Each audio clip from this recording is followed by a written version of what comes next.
Okay, thank you everyone for joining us today again for another philosophy and psychiatry seminar here at the Institute for Social Sciences in Belgrade, Serbia. And today I have a special, very interesting guest, a great pleasure to announce our next guest, and that is Sanneke de Haan. And I think she doesn't even need a big of an introduction because of her very interesting and already very famous work in philosophy and philosophy of psychiatry. But I'll just do a short introduction for everyone. So she's currently at the Erasmus University Rotterdam, and she's a Socrates professor of psychiatry and philosophy at Erasmus University Rotterdam, and also assistant professor of clinical bioethics at the Ethics Institute of Utrecht. So, of course, she works on topics that are at the intersection of philosophy and psychiatry, and her current research project focuses on this so-called self-illness ambiguity for patients with recurrent depressions, and the development of a notion of relational authenticity in the uniactive framework. Her work is very well known, and her book on enactive psychiatry was published in 2020 by Cambridge University Press. And today she will be presenting about this kind of a problem of self-illness ambiguity. And the presentation is called "Is it me or my disorder? Self-illness ambiguity in depression." So Sanneke, whenever you're ready, the floor is yours. Thank you, Janko, and thanks also for inviting me in as part of your series. I'll start sharing my and thanks everyone for joining.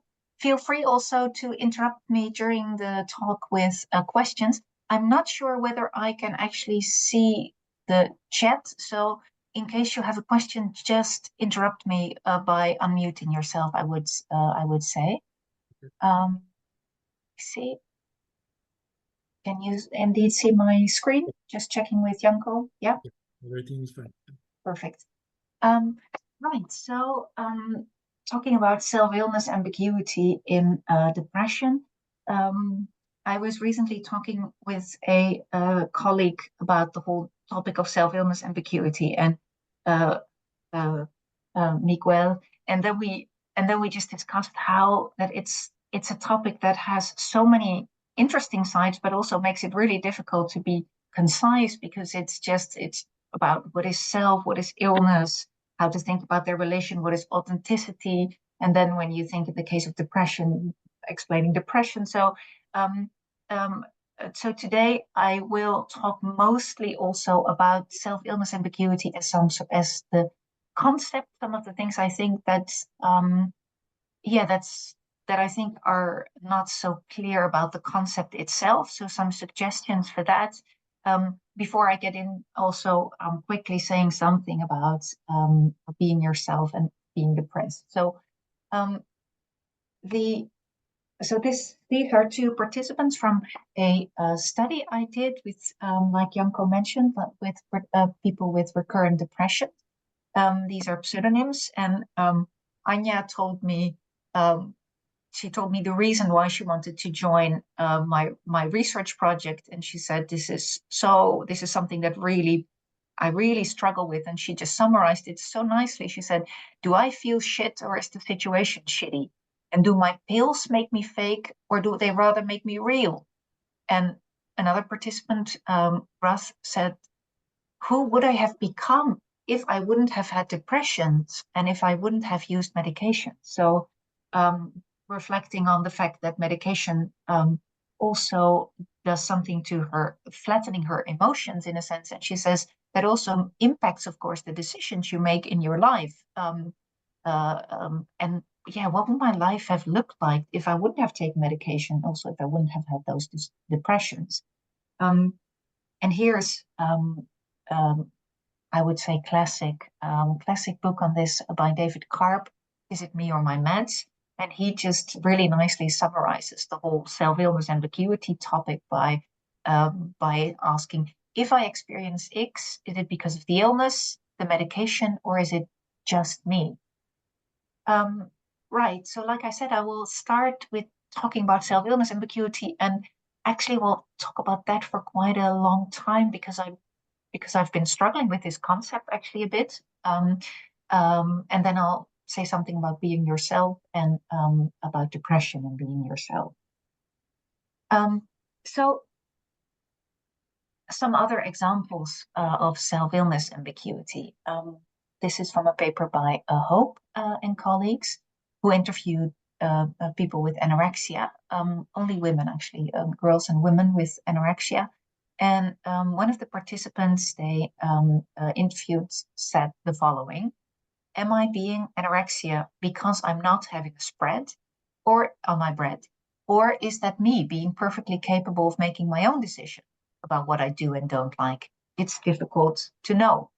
And here's another participant from that same study who says, I'll say something and my mom will turn around and say, that's the anorexia. And I'm, oh, what? That's actually me.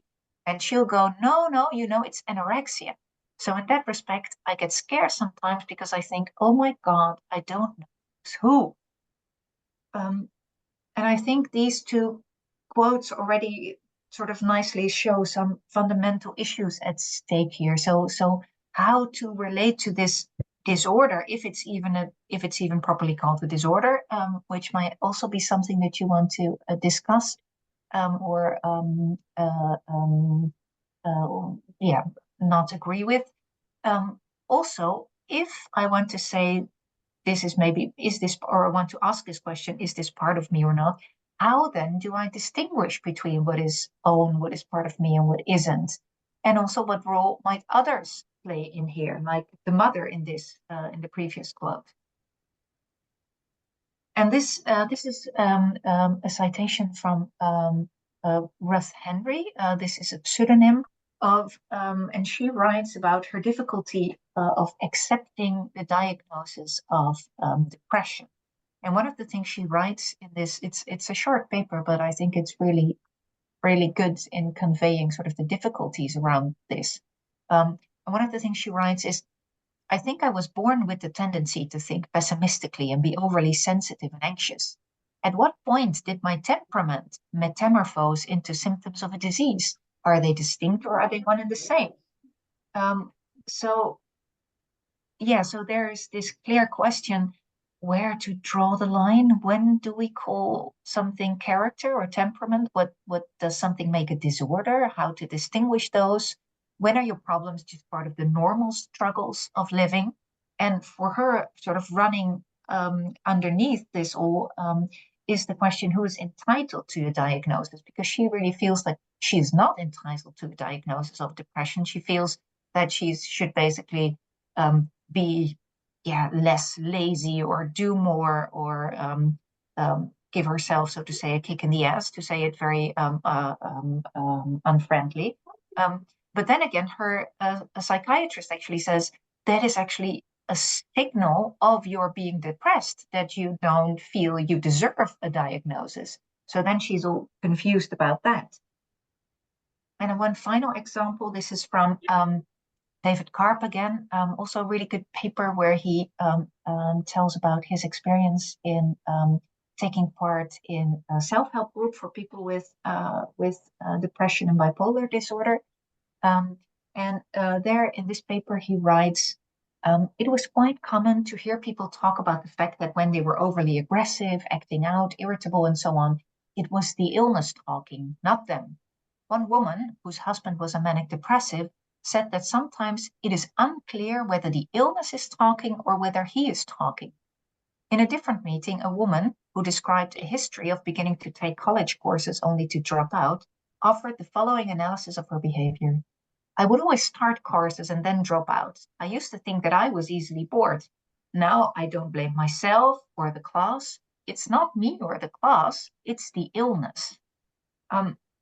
And here I think this also brings to the fore another important element of thinking about these things or trying to get clear about these things, namely that these questions are also connected to questions around responsibility and agency. Like, what can you expect from someone? Also in like the woman and her husband, so to say. If her husband wouldn't be manic depressive, she probably wouldn't have taken that, so to say, or just would have said, what are you doing? Who do you think you are, or whatever. And now there's this idea that this is actually the illness. So this term, self-illness ambiguity, was coined by John Sadler in 2007 paper. And there's actually quite a few studies, mostly qualitative, I think actually all qualitative research studies, showing that this is a concern for patients, which impacts people's quality of life and impacts also people's treatment choices. I see now that I forgot to update this slide, so there is much more in between now. Especially if you're interested in this topic, there's this whole special issue of Philosophical Explorations with many good papers published in 2020, I think, mostly 2023, I think also a bit. So there's much more now on this topic. One thing to note at the start is that talking about self-illness ambiguity and just talking about psychiatry in general, or psychiatric patients in general, it's just good to note that it's probably this whole issue probably plays out very differently for different disorders. So whether the disorder is felt as ego-syntonic or ego-dystonic, so this is whether you feel these symptoms are really strange, like with obsessive compulsive disorder, for instance, people do these compulsive behaviors, but they recognize that it doesn't make sense. Whereas there's also cases where this isn't so clear. So think, for instance, of some eating disorders, anorexia, for instance, where it sort of feels like it is something that you really want to do. Then there's a difference between whether we're talking about something that's episodic versus constant. So if you have episodes of depression or episodes of psychosis, there's more of like there is a before and after the episode. But if it's rather a sort of constant state, then you can't make this comparison. And then, of course, it's a really different story. And similarly, the age of onset makes a big difference. So, for instance, again, obsessive compulsive disorder typically starts off at a very young age, so say 7 or 8, maybe even. And then, of course, the question is how you would have developed without that, right? And then there is not such a clear sort of preformed person before the trouble started, so to say. Right. So, as I already mentioned, I have some difficulties with the term self-illness ambiguity. I think this can be summarized by that this whole term seems to suggest that, first of all, there's both illness and self are some sort of entities that can be separated from each other, and that ambiguity is something that needs to be dissolved. But all these assumptions are debatable. So this is one way of looking at things, but this is not the only way of looking at things. So, for instance, you can think very differently, or whether you sort of have an illness as this separate kind of entity, so to say, or whether your illness is in some way part of you, or whether you could say, okay, maybe the illness is already a too reified concept. Maybe the illness rather refers to specific patterns of interaction that I'm engaging in. And as you can imagine, it makes a big difference how you think about these things. Right, and one of the things that I found helpful when thinking about self-illness ambiguity is that I think that it makes sense to distinguish sort of two types of self-illness ambiguity. Happy, of course, to discuss this all in the discussion.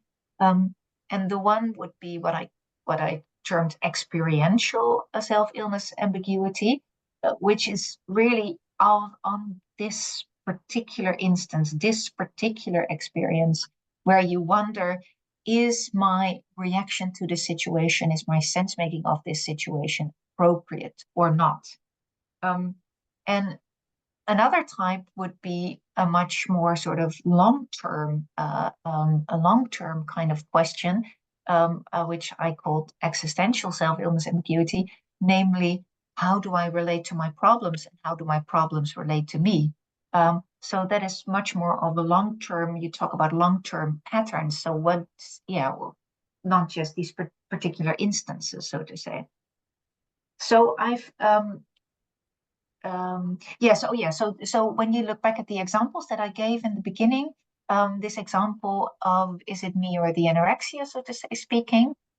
So is it is it really me that I don't want to have this spread on my bread, or is this actually an anorexically motivated reaction from me? That would be an example of this experiential kind, whether whilst the question that Ruth Henry asks in her paper, is this a depression, is this my temperament, is rather this more existential long-term, so to say, question. So I try to tease this out a bit by making a nice schema, or at least a schema. So okay, where experiential self-illness ambiguity would refer to, can I trust my reaction to this situation? And existential sense making would be, to what extent do my problems say something about who I am as a person or my identity? Now, to start with the experiential self-illness ambiguity, on the one hand, it can just be that you think, okay, I can trust my reaction to the situation. My making sense of this situation is appropriate and is all fitting. But then again, I can also conclude that maybe I've been overreacting or underreacting, and that would mean that my reaction actually says more about me than about the situation that I'm in. On the other hand, if you look at the more existential, sort of long-term questions around self-illness ambiguity, I think there's two, or at least two, different routes one can take to this question. On the one hand, you can say, okay, my problems don't say anything about me as a person. It's just a matter of bad luck. I have some sort of neurophysiological problem, for instance, but it's not connected to who I am as a person. It's not connecting to my identity. It's meaningless, basically. On the other hand, you could think, okay, maybe there is some sort of meaningful interpretation of how my problems came about, that is much more related to who I am as a person, where it's appropriate to note, I think, that there can still be a lot of bad luck in this case, but for instance, in terms of how you grew up, so that you came to develop these kinds of problems. And then if you take this sort of stance, okay, there may be some sort of meaningful relation between me and my depression, say, then you can still think, okay, are these sensitivities, these are just part of me? Or you can say, well, this is not really who I am, or at least it's not who I want to be. And then again, you can, if you think these sensitivities are part of me, you can see that as a mere matter of fact, or you can even see it as a value part. And I think these are all instances of ambiguity, but they're, I think, very different instances of ambiguity. So I'll say something more about these. So when we think about the experiential self-illness ambiguity, and we look at this sort of overreacting, underreacting, with underreacting, I mean that you sort of keep something inside, you don't express something that you feel or think. So, so for instance, I may come home and tell my partner something that happened at work, and he says, "Weren't you furious?" And I'd think, no, I wasn't furious. Should I have been furious?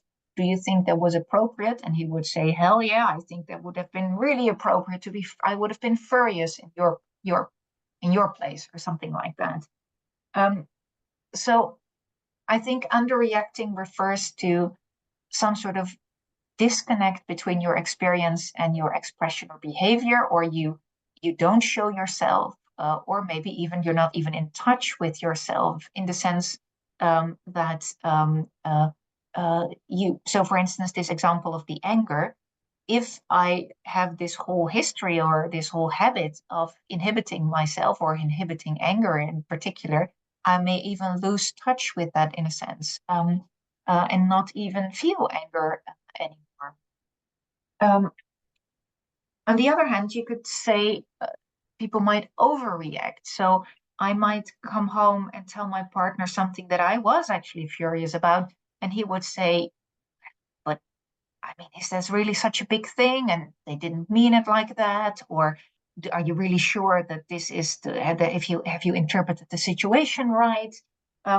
So this overreacting would then refer um, uh, to instances where you can say, okay, maybe I didn't manage to properly regulate my emotions and take it out on you, so to say, um, or or it could be something that in the current situation just triggers an old response in me. So, for instance, I may feel attacked by someone. How do you say? Yeah, attack.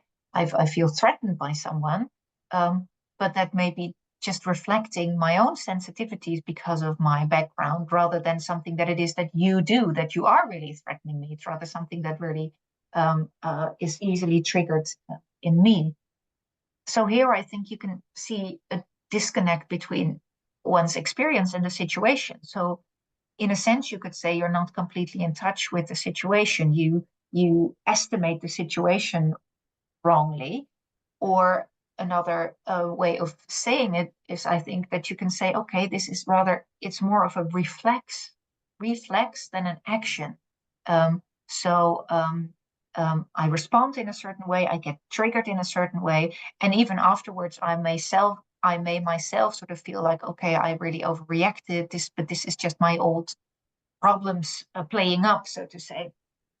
Um, right. So the ambiguity here is then, can I trust my making sense of this situation, reaction to the situation?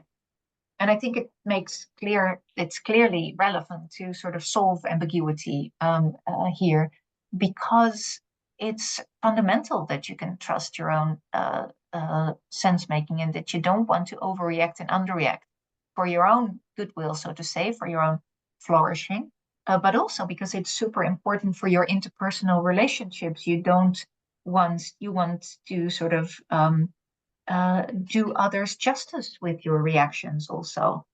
Um, and also, this sort of reflex-like character, I think, shows something very important, and also something that's, I think, inherent in the whole idea of a disorder, namely that there is some sense of reduced agency at play.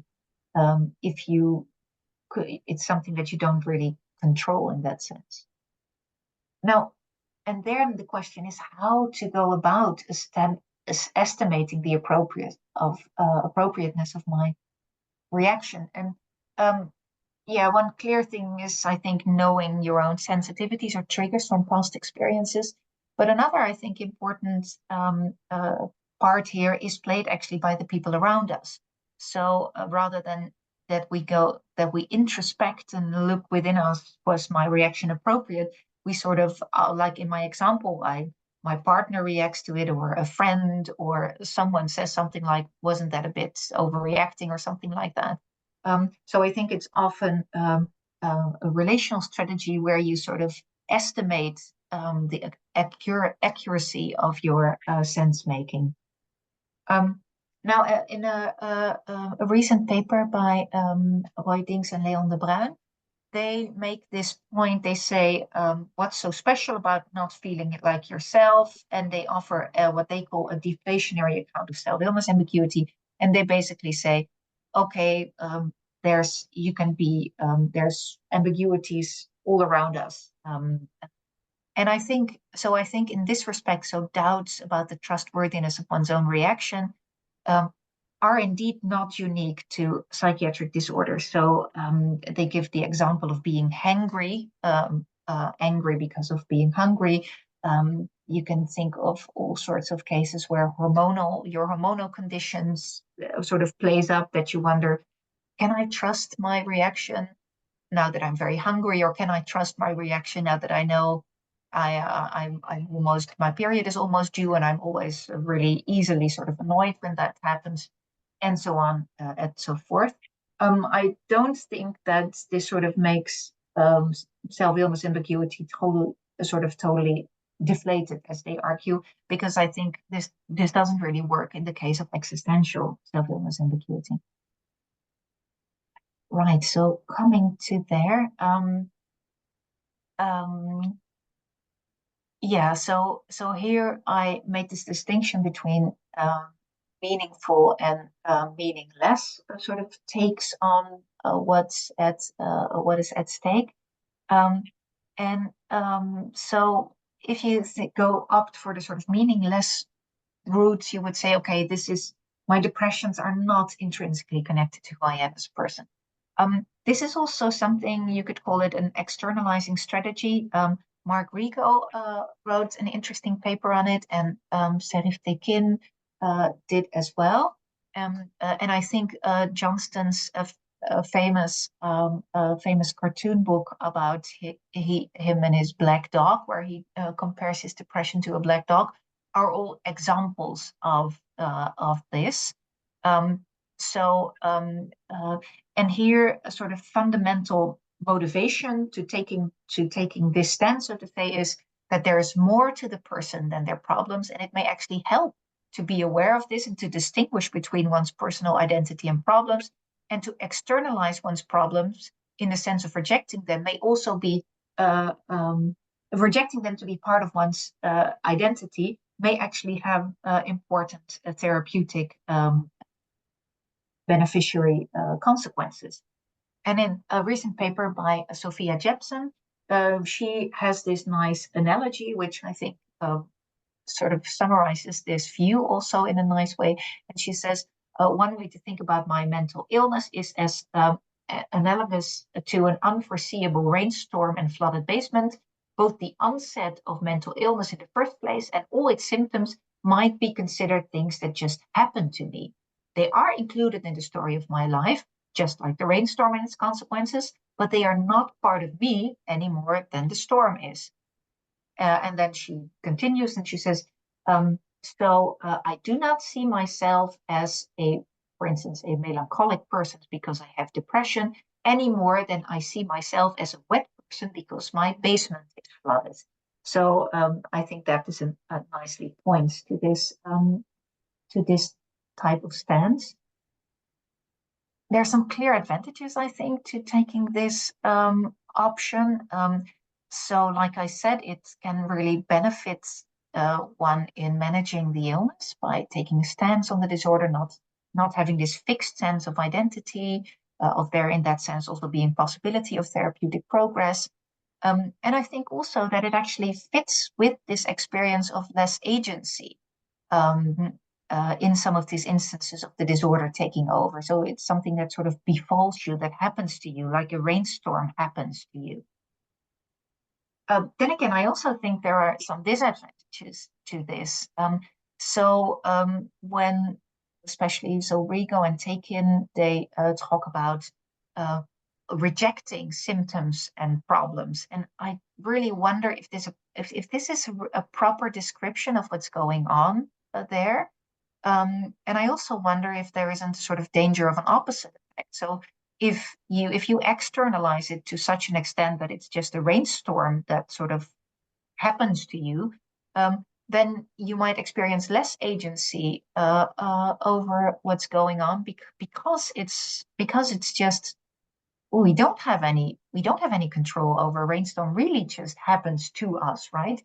Whereas if you would think in terms of like there may be meaningful patterns to when something happens, or when I, for instance, get depressed, then that offers more agency.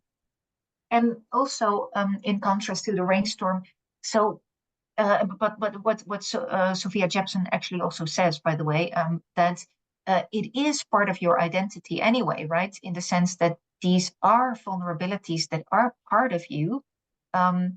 so they are a matter of fact in your life. And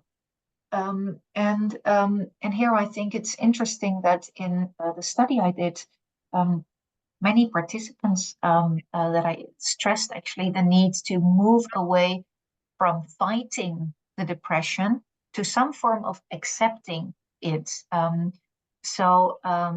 I have some quotes here to illustrate that. So here is Sietske, who said, "This spring I reached an important turning point that I discovered for myself. I will become somewhat better, right? You can say that for years. It will become somewhat better at some point." And then I thought, what if this is it? Just assume that this is your starting point or end point. This is it. I've always been a fighter, and you maintain what you fight against, they say. And that is true, actually. If I constantly oppose something, it will stay. If I learn to say, it's okay that it exists, then you build in a release of tension.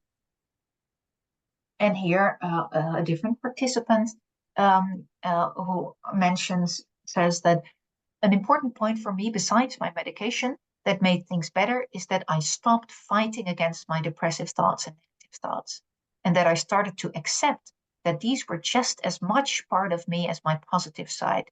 It's the same coin, the other side. And that has helped me immensely, because actually each tiny bit of energy I regained, I used for pushing those thoughts away. But it's no use. It's in your own head. You're fighting against yourself. And to see that and to just let it go, yes, that helped enormously. So now I say it is a part of me. So on the other side of the distinction would be to feel that there is a meaningful interpretation of how my depressions came about, and that they are somehow related to me as a person. So you could call this sort of a psychodynamic strategy to get a grip on your experiences by trying to understand where they are coming from. And there are varieties of meaningful relations between the depression and oneself. So like we just saw that quote from Matthijs, he sees his proneness to depression really as part of who he is. So two sides of the same coin. And on the other hand of the coin is that he's really sensitive, he's really responsible, he's thoughtful, all kinds of things that he really values about himself.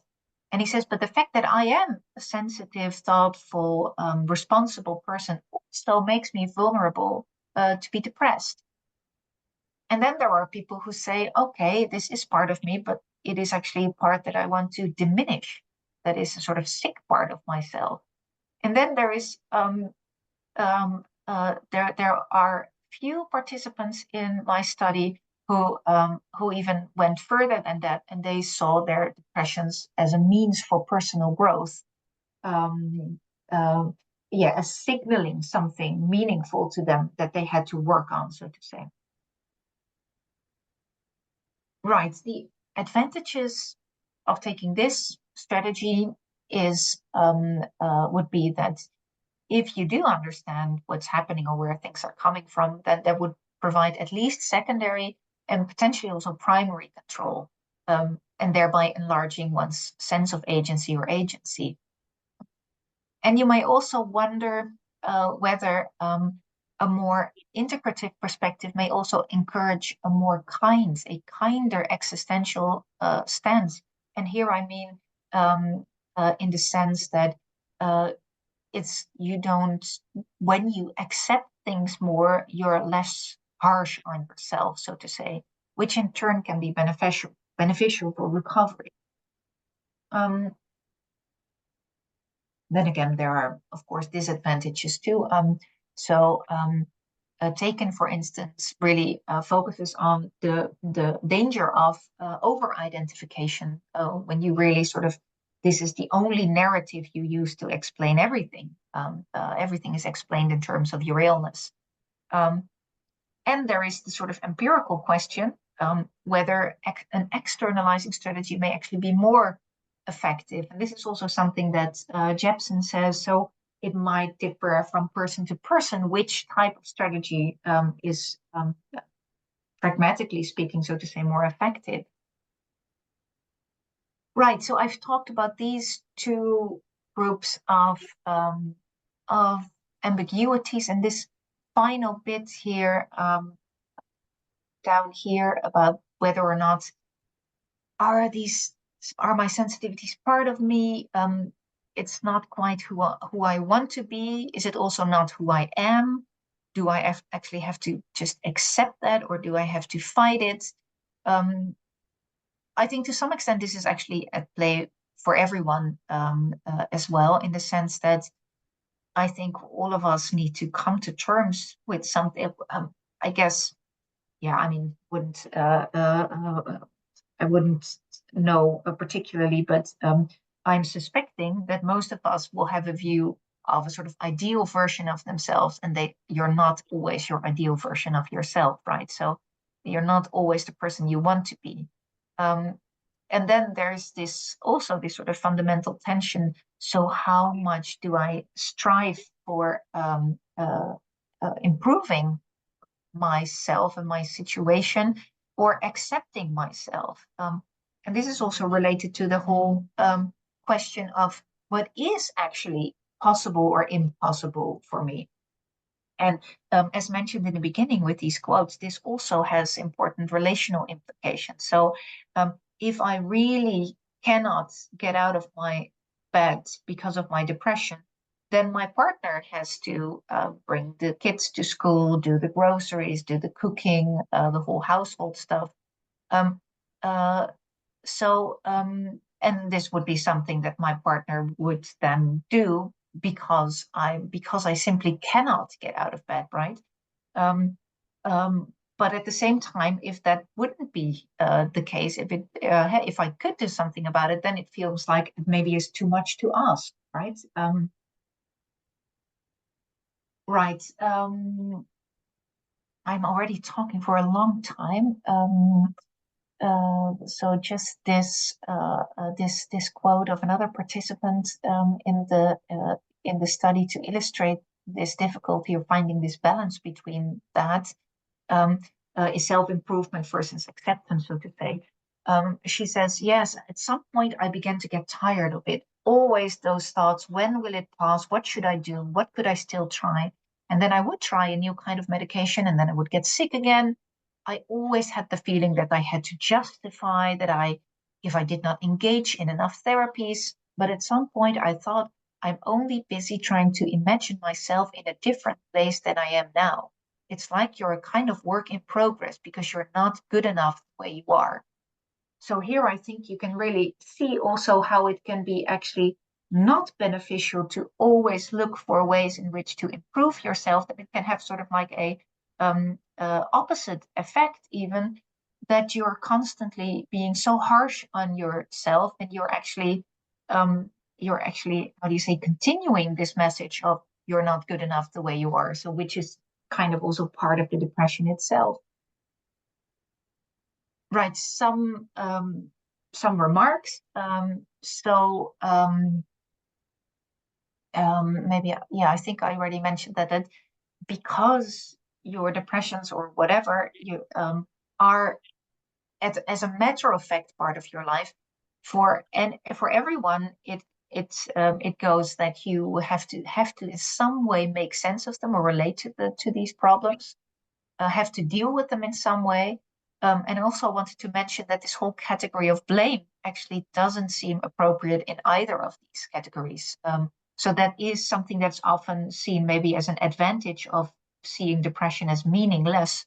But I don't think that is connected necessarily to that, because how you grew up is also something that you can't help, right? From this more psychodynamic or meaningful perspective.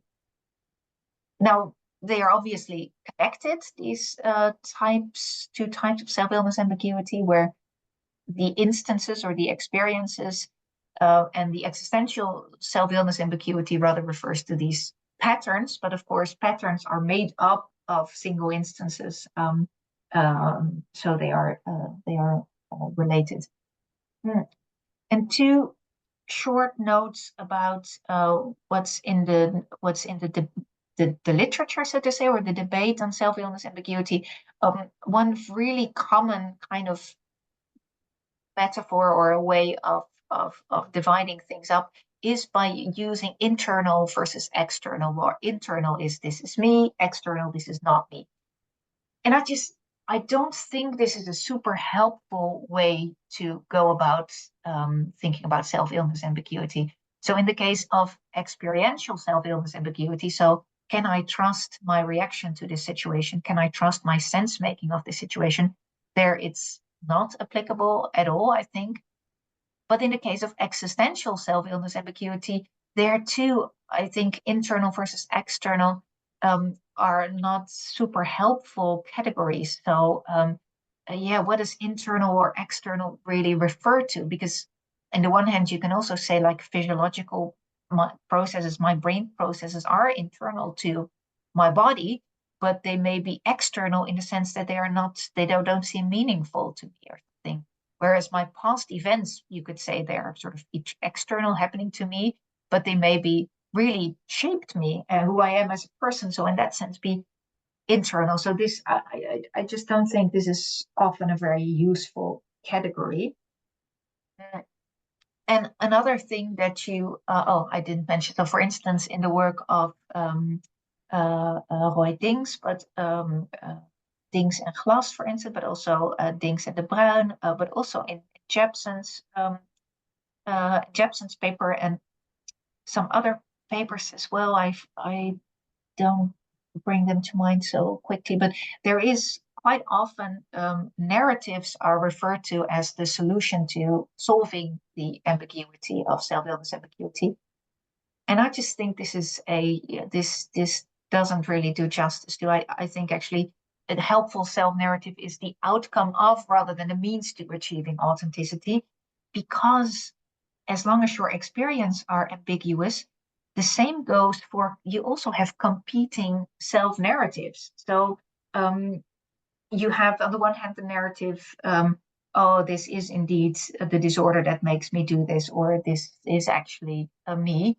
And just picking one of those narratives is not really, I think, solving anything. And it also, I think, has the danger of being too constructivist. And by focusing mostly on, okay, which story do I prefer to tell, or which narrative do I prefer? Yeah, for relational beings, there's much more at stake than what I prefer. Also, what do you prefer in the short term or in the long term? Okay, so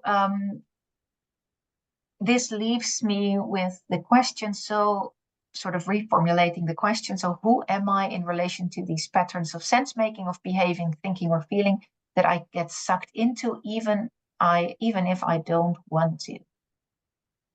Okay, I noticed that I've already reached my time. What shall we do? So I had this whole bit about authenticity, and I have something about depression, but then again, I also want to have, I find it more important to have enough time for discussion. So maybe I should just skip these two parts. What do you think, Janko? We have time.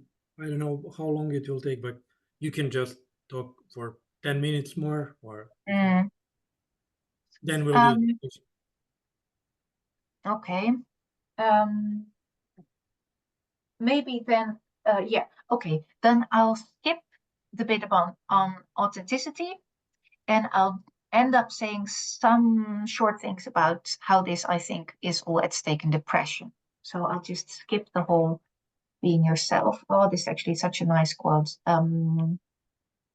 Yeah, maybe just this one quote, because I think this is we have time.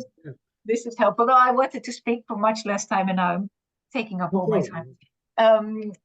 This is from a Dutch author who writes about her life basically, and she at some point in her work she says, you are a sort of bonsai tree.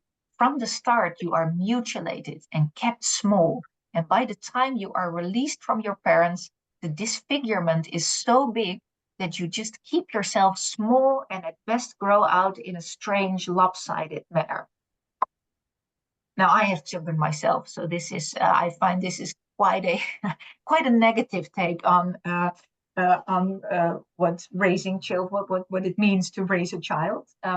But it did make me wonder something that I've been thinking about or wondering about, because I mean, you're always shaped by your previous experiences, right? So I like this image of the tree and how it grows to the light, and how much light and space it is offered in a sense. And I think actually this sort of metaphor may also be helpful to sort of see that um, if you develop yourself in very limiting or this maybe even sort of dysfunctional or even worse kind of toxic kind of circumstances, then this will sort of determine your experiences or the kind of sense making patterns you have, maybe in a more fundamental way, or at least in a different way than if those circumstances wouldn't have been there.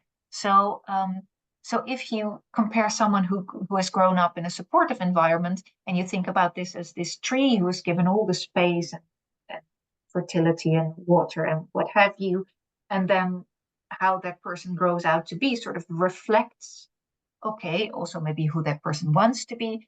Whereas if you grew up in a different way where it was really tricky to grow up and where you had to adjust yourself in all kinds of ways, then the kind of sense making you end up with, or the kind of are maybe less reflective of who you are and more of the circumstances that you were in.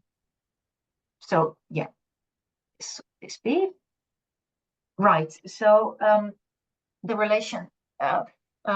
One thing that really struck me as I was doing these interviews with the participants is that I came to think that actually depression and being yourself are much more intimately connected than I initially thought it would be. So here is one of my participants, John, who says, okay, I've been very curious how my depression have come about. And yes, that is for a very large part due to upbringing, to the family you come from. And he also says, I'm sure now that my mother has been suffering from depression for years.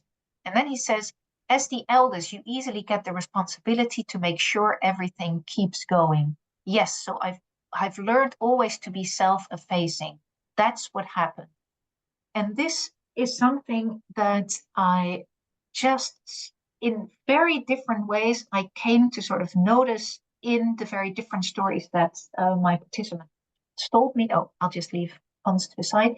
Namely, this self-effacing behavior, taking very different sort of, in very different ways. So, for instance, so John was the eldest, and his father was away. His mother was very fragile in various ways. And as the eldest son, he sort of had to take on the father role and be super responsible.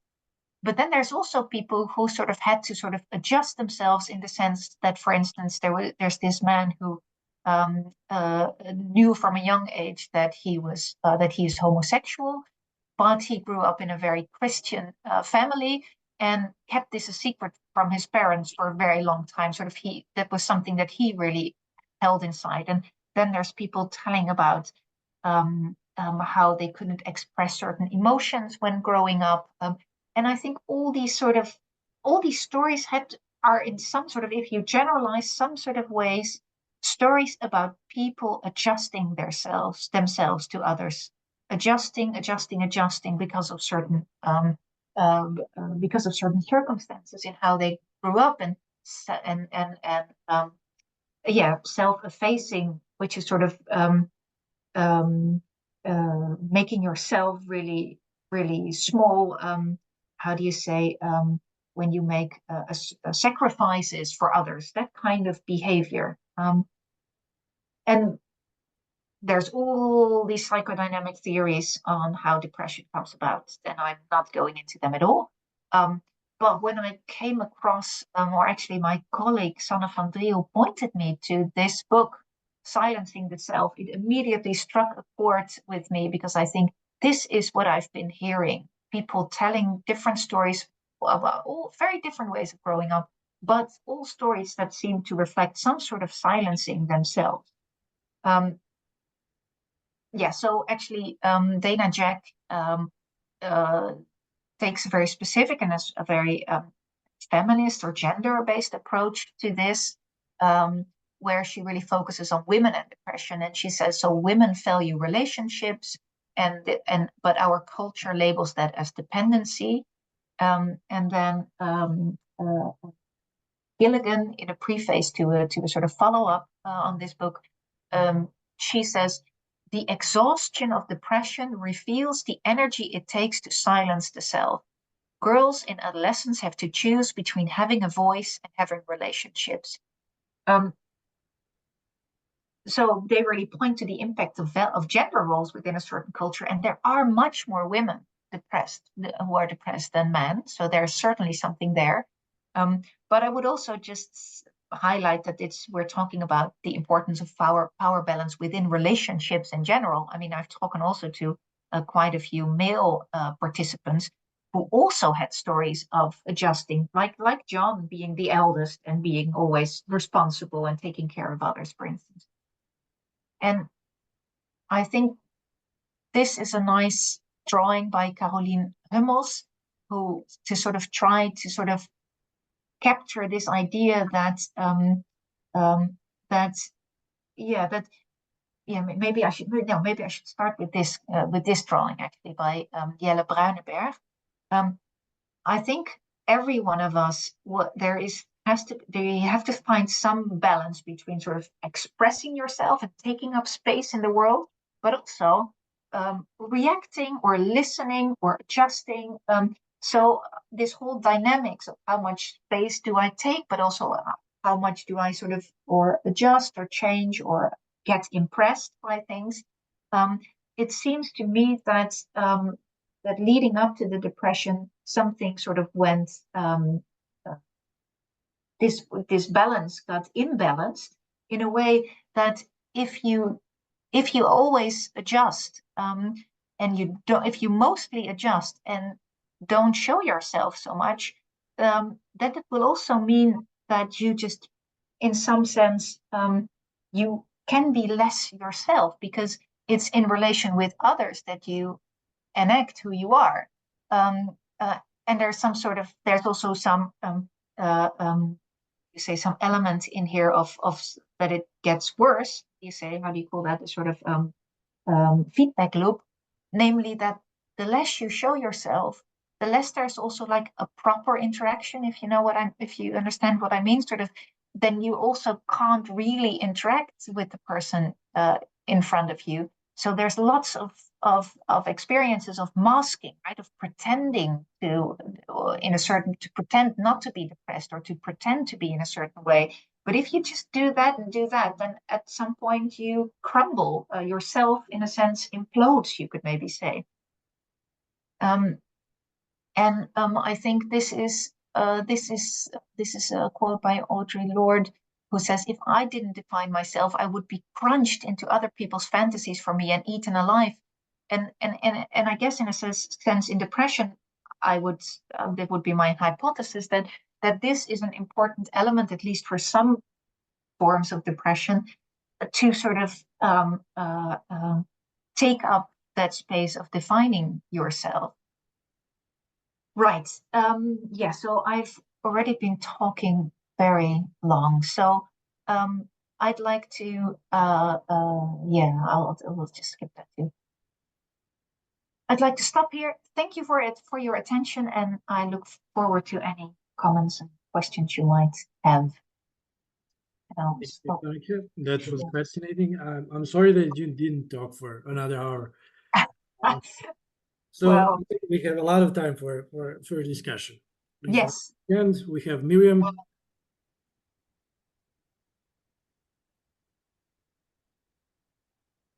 No. Okay, Richard. Okay, thank you very much for that talk. I thought it was very interesting. I think you mentioned earlier on near the beginning about the issue about reifying the illness, this thing called an illness. I wonder if this has a lot to do with the language in which we talk about these things, and specifically the language we use um, uh, for illness diagnosis. And the point about diagnosis, I think, is that it's something that you quote have. You have a diagnosis, so you have a diagnosis of angina, or you have a diagnosis of diabetes, or you have a diagnosis of depression. Alternatively, we could just think, so if I'm feeling low a lot of the time, I can just wake up feeling, oh shit, I'm feeling low this morning, bugger.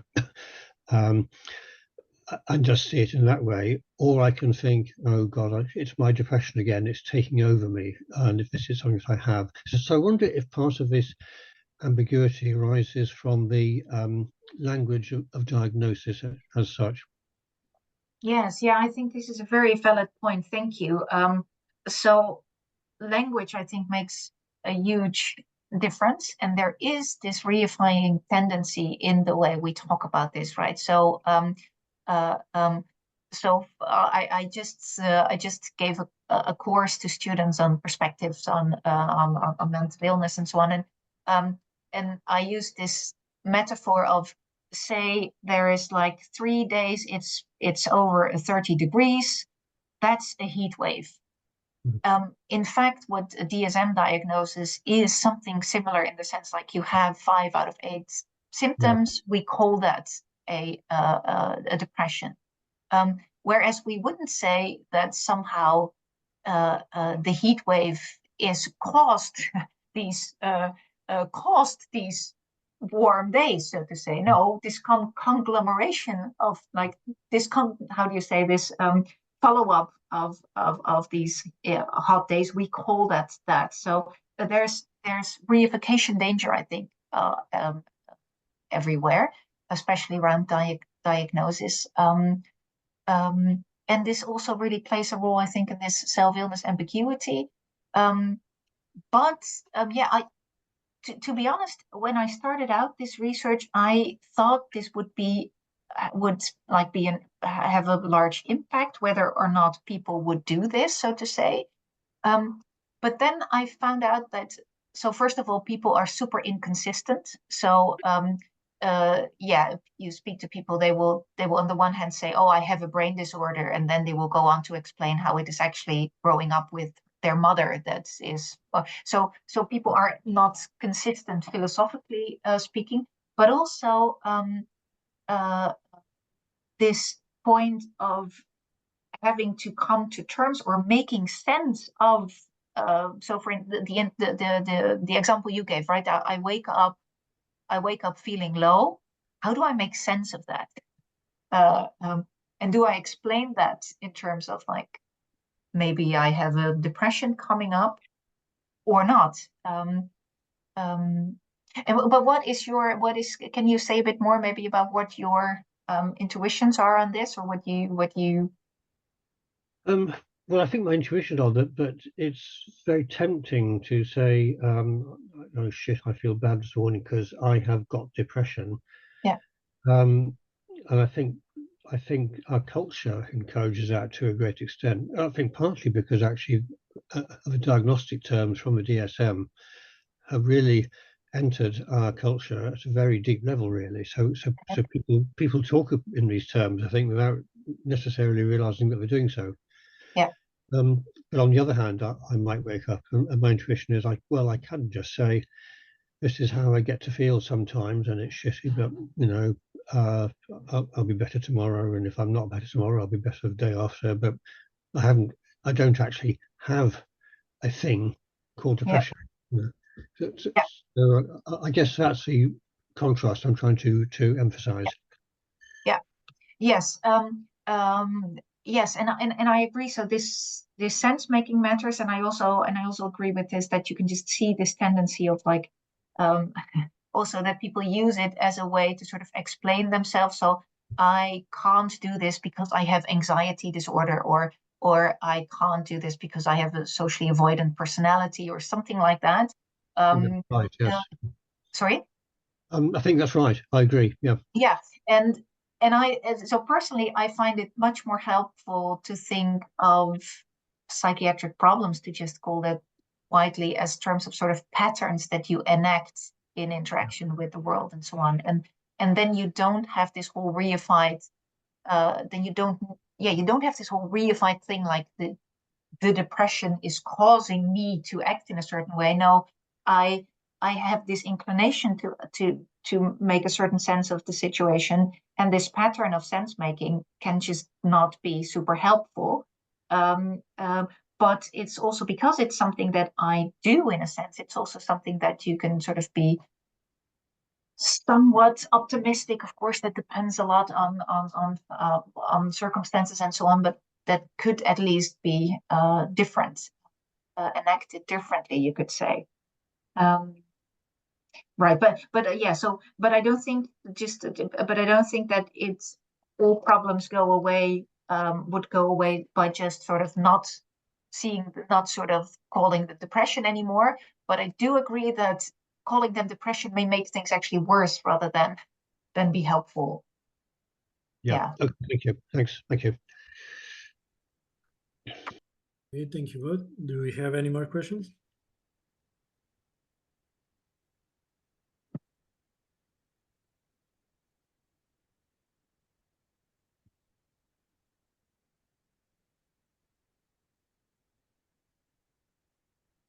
Go on, Caitlin. Hi, Sanneke. I really enjoyed your talk. I found it really, really interesting and nice to listen to in an odd way. I was thinking about how we seem to kind of like go back and forth a lot, like whether it's healthy to think of when I have this thing, depression, and here it is separate, I have this illness. Other times it's like, it's just me, I'm just like this. And sometimes I struggle with these problems and these feelings and so on. And I'm, very sympathetic to just being super pragmatic about whatever works. Like sometimes the feelings are too big and too painful, and sometimes it's helpful to be like, there's my depression and I'm just going to wait it out. Almost like Stephen Fry has some quote like, it's just raining at the moment and I just have to wait it out, and then it's quite separate. And then other times, like we've been saying, that seems to like reify things and actually stop you thinking I can do more. And I'm just sympathetic to being really pragmatic about what helps in the moment. So I'm wondering what you think about that, whether you think we can be really pragmatic, and then if you do, kind of what that says about these things. At the end of the day, we can just be pragmatic about what helps. Yeah, really good question. Thank you. Yeah, when I started out with this research, I somehow thought that taking a sort of approach, sort of like seeing it as something meaningful, would be somehow better. I've come to doubt that, and I've come to be more and more pragmatic actually along the way, because I just think, well, like you say, and also as was pointed out, also like Mark Rigo, Takin, and also Gibson, others, externalizing can be a really helpful strategy. And the thing is also that you can so for instance, one of the people that I spoke to had this super externalistic. She said, yeah, my GP explained to me like someone with diabetes doesn't make enough insulin, and you are depressed, that means you have not enough serotonin. And she had completely accepted that. And she also said, I don't want to get into my youth and so on, because why bother about that? I just have this problem. But the thing is, because she had these recurrent depressions, it is still something that she has to sort of do something about, right? Or sort of has to sort of make in real. So if you look at what she would do in order to prevent being depressed again, she would have this whole life menu. And actually all of the participants I spoke to had this kind of life manual for themselves, sort of trying to find out what is triggering for me. So for instance, just enough social interactions, not too much, not too little, enough structure, enough sleep, sort of like, and all these sort of, so in the end, her life manual, so to say, looked a lot like the life manual of someone who, so maybe people are just also really different in that respect. So this person, John, that I quoted, for him, it was super important. He really felt he wanted to understand this, right? He couldn't let it was something that almost like it was really bothering him to sort of, he really wanted to understand where is this coming from. Whereas the other person that I just said, she just didn't want to look into her youth. And then my whole inclination of thinking, is that not wanting to look into your youth worse somehow? I'm not sure. I don't have, at this point, I don't have really the argument to say that it's worse, basically. Right. So this is just to say that I recognize this struggle, and I think being pragmatic and also looking at the specific person makes a lot of sense. And so I do still have this sort of intuition, like taking the meaningful route somehow, but I'm not sure if that's really based on anything more than my personal preferences, really. Yeah. I don't know what your thoughts on if this resonates also with your thoughts on this, or. Yeah, it does. And just, similar feelings of, I don't know exactly yet, what exactly I think and what holds it all together, but I'm sympathetic to so many different things that I hear. And sometimes, when you hear what people do, like their life manuals, like you were talking about, what people do to try and manage their problems and their feelings, you can't help but sometimes think, sometimes I think, take it at your pace. There's a reason that we sometimes have these coping mechanisms which don't look perfect to other people, but for you, it means that life is more manageable. And then other times you might think that's you like prolonging problems and not addressing them. And yes, I don't have a good rule either for figuring out which one. Yeah, exactly. Yeah, that also refers to this whole point of where is improvement possible. And this is actually something that participants really struggled with, in terms of, at least in terms of finding the right balance between fighting and accepting. Yeah. And that was a really common theme that and typically people started really out with like fighting, sort of like to fight the depression, this, and then gradually moving more to some sort of form like, I need to accept some part of it because it's taking up so much of my energy, and I'm constantly beating myself up in all these ways, and this is not good for me either. And one person called it how do you say, compared it to surfing, that he said there is always this balance. You don't want to give in to the depression, but then again, if your whole life consists of fighting the depression, then it takes over your life. Then it takes over your life maybe even more than if you accept it a little bit. So this was a really common theme of also for people to sort of try to find the most sweet spot, or how do you call it, sort of balancing this. I mean, another thing I really like about an analogy like the surfing thing is that you do feel like saying, I'm trying to figure out exactly like the angles and the leaning and the balance and everything. And before I just did it, and before I just surfed, and it just happened and it just worked and I couldn't say. And now I have to figure it all out, and I have to have a life manual. Yes, and there is something I think that you can really see happening, where you can totally understand why you would develop such life manuals, but you can also, and they are to some extent helpful, but you can also see that they can have a detrimental effect by being hyper-reflexive about everything, scrutinizing yourself every moment. How many negative thoughts have I been having today? Oh, this is a bit much, actually. Maybe I should do this, or maybe I shouldn't then go to the party tonight, or sort of. And then when you think of like living life sort of spontaneously, or sort of not being bothered by this is the exact opposite, because it's extremely controlled and reflected upon, and that's also not how you would want life to be, right? So this is something that really comes to the fore as well. Yeah. No, thank you. That's really interesting. Okay, thank you, Caitlin. Do we have any more questions? Please feel free to comment or ask anything.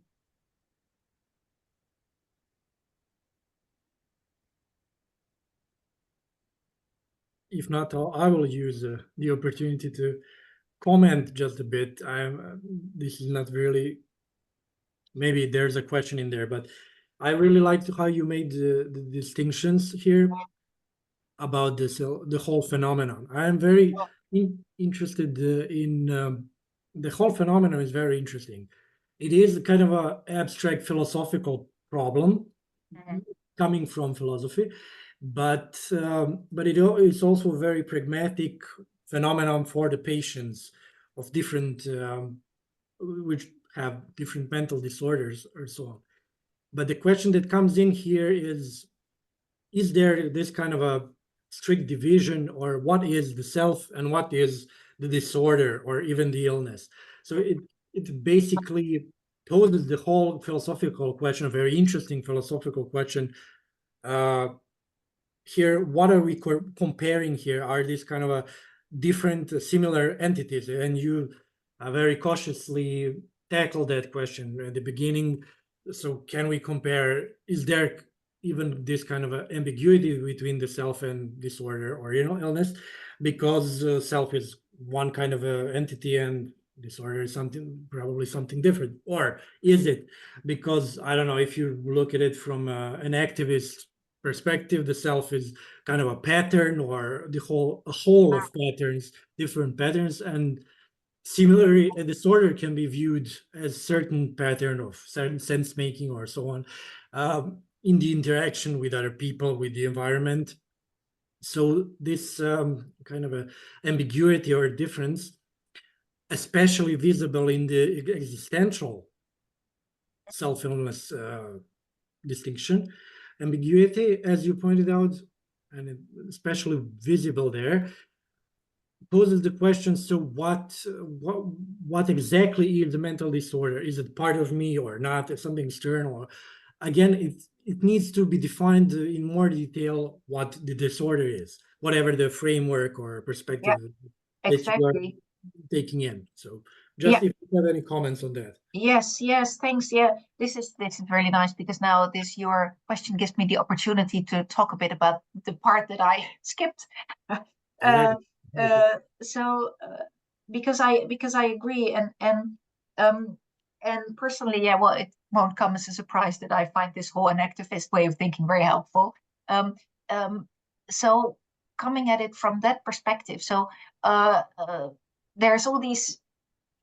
You have all these theories on authenticity and being yourself, and I think what's problematic about many of them is the assumption that there is some sort of how do you say, opposition between self and other. So anything coming externally harms my authenticity.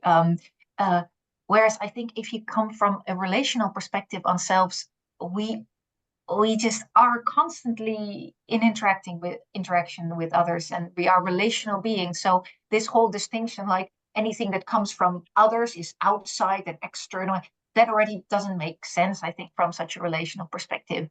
And then another thing is that many of these theories are super individualist oriented, and rely on some form of introspection to think of like what is self and what is other.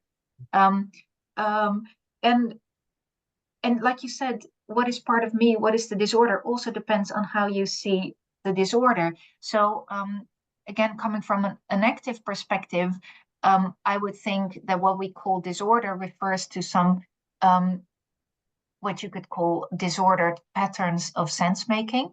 And what makes them disordered is, in a sense, that they are not properly attuned by Richard, not properly attuned to the situation at hand, or and thinking about that actually made me think, okay, so if we talk about authenticity, so we are shaped by all the things we experience, right? So the way I use this metaphor of this bonsai tree, you are constantly shaped. But then again, there are some cases, and that this is what we call disorder, I think, where we sort of, our sense making is not properly attuned and is rather reflects something about our previous developed patterns of sense making. So easily threatened because I grew up in a very threatening situation. So this made me really sort of focused on this. And then if you look at this whole question from that perspective, it makes much more sense I think, to come up with some sort of negative definition of authenticity, in the sense that that it's about taking away these obstacles, so to say, to your sense making. So if I'm, say, overly anxious or easily threatened or overly sort of inclined to depression, what we actually talk about becoming more yourself is trying to lessen the grip of these ingrained patterns. Yeah, does it make it? Maybe this is, well, I realize this is all super abstract the way I talk about it. Let me think if I can think of an example. Yeah, I think when you think about authenticity, I think it's much easier also to sort of agree on instances of being inauthentic than what does it mean to be authentic? Um, um, I don't know, but there are some cases of being inauthentic that I can sort of recognize. So, for instance, a colleague makes a joke and I laugh along, even though I actually find it a bit sexist joke or something like that. And then I feel bad about myself afterwards because I just laughed along or something. It was sort of inauthentic reaction. Or on a sort of longer time scale, you can say, looking back on a relationship, you can, for instance, say, I couldn't really be myself in that relationship, referring to all kinds of subtle things of adjusting yourself or not really sharing or giving up some sort of hobbies and doing something else or not fitting in with their families, all kinds of things, but on a sort of longer time scale. And I think those things do make sense, but I don't think there is sort of like a positive sort of like being authentic is rather sort of taking away what's making you inauthentic. Does that make any sense? Or Sort of. Okay. Yes. yeah, We missed that part on authenticity. You should have talked about that more. yeah, But and again, there are these kind of extreme cases when you have something which is very controversial to even understand as a mental illness or disorder, something like autism or different cognitive styles, for example. And then it's hard to see where's the ambiguity there, where the self ends and where the order or the whole cognitive style. And I think that's why this kind of existential and taking in the meaningful part of what this pattern is in certain disorder is very how to say, fruitful, very productive in a philosophical sense, to think about that and to analyze it, because it comes close to other like not just in activist approaches to what mental disorders are, but just trying to understand the nature of what a mental disorder is and what its function is, for example, in a more broader sense within the self of a person. So why the depression comes in now, or why this obtrusive thoughts and intrusive thoughts come in at this point, or why something I just think out aloud. Yes. No, yeah, this is it's I'm glad you're mentioning it. I didn't mention this indeed.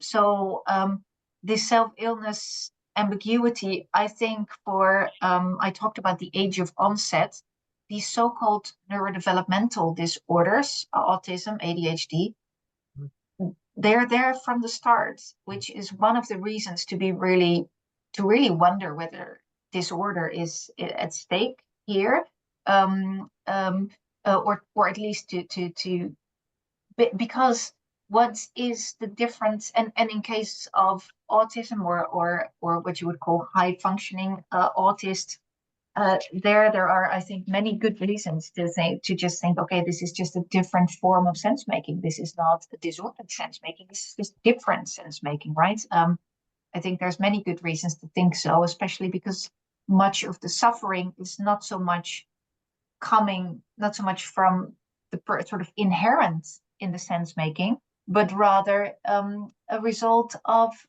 sorry, my cat is coming for a cuddle. But rather a result of a mismatch between the environment, right? So so I think that makes total sense to question whether you can actually talk about a disorder in that case. and also, so self-illness ambiguity doesn't play a role there, because what person can you, how would you be without sort of imagining yourself without autism or without ADHD? What would that even mean? Robert Chapman, actually, in one of his papers, says, like, if I wouldn't have autism, it would just be swapping me for another person, basically. So, yeah. So I think it is good to highlight these differences. Yeah. Yes, but I think even persons that have autism, but sort of a high functioning autism, or in a different age of their life, come to retrospectively think in this kind of terms. So is this totally me, part of me, or this is just some kind of illness that I have from the start, or so on? So maybe it can come into play even, maybe not at the time when something happens, but later on. But again, this kind of phenomena, so to speak, pops up in every, I think, in every way of disorders that we know of, or Yeah. talk of. Yeah. Yeah, I mean, it is true. I think that, so it can still be super helpful to sort of find out that you fit in a certain category sometimes, in order to make sense of yourself and your experiences, and also to be, in a sense, also maybe kinder to yourself, in a way of like, okay, this is just something that I have more trouble with apparently than other people. Yeah, so that is also sometimes in the debates, there can be this really sort of negative idea around sort of labeling people, and only sort of highlighting the negative impact that this may have. But for many people, it can also be a relief, a relief, and a very important sort of sense-making category, and yeah, making them feel less blame towards themselves and so on. So yeah, that's also I think an important thing to mention. Yeah. Good, thank you. Do we have any other comments or questions from people online?